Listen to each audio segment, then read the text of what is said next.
ദൈവമേ ഇതെവിടെ എത്തിയ എന്റെ Attukal Bhaskara. Hello guys, WhatsApp.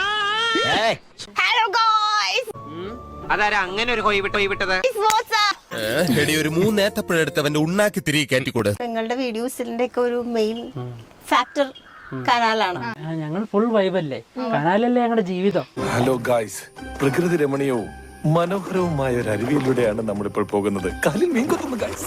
നിങ്ങള് കനാലിന്റെ സൈഡിൽ പോയിരുന്നിട്ട് പരിപ്പോട കഴിക്കുന്നു, ബിരിയാണി കഴിക്കുന്നു, എന്തൊക്കെയാ കഴിക്കുന്നേ? ഒരു പ്രത്യേക ജീവിതല്ലേ. ഹലോ ഗായ്സ്,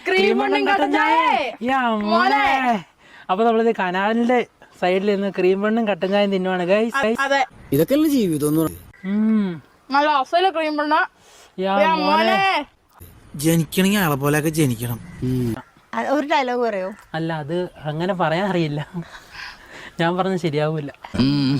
അങ്ങനെ എന്നെ ഒഴിവാക്കാൻ ശ്രമിക്കരുത്, ഞാൻ കൊണ്ടിട്ടേ പോകും. എനിക്ക് ആ ഡയലോഗ് ഒന്നും കൃത്യമായിട്ട് അറിയില്ല. കൂട്ടത്തിലുള്ള ഒരുത്തനെ ചങ്കിടിച്ച് ചോര ഒലിപ്പിച്ച് നിൽക്കുന്ന കണ്ടാൽ നിനക്ക് നോവില്ല. പക്ഷേ തന്റെ മുന്നിൽ വെച്ച് ഈ പൊരാടിമോൻ രോമത്തിൽ തൊട്ടാൻ തനിക്ക് നോവും അല്ലേടാ. കർത്താവിന്റെ നാമത്തിൽ ബാക്കി പറയരുത്.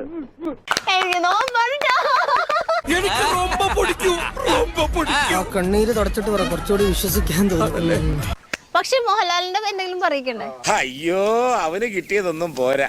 ലാലേട്ടൻ മോനെ എന്തെങ്കിലും പൂക്കോയി പോലെ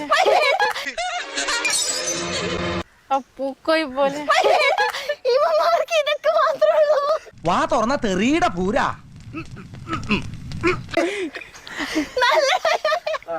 എന്തോന്ന് കിട്ടിയ മുതലും പലിശ ചേർത്ത് കിട്ടി.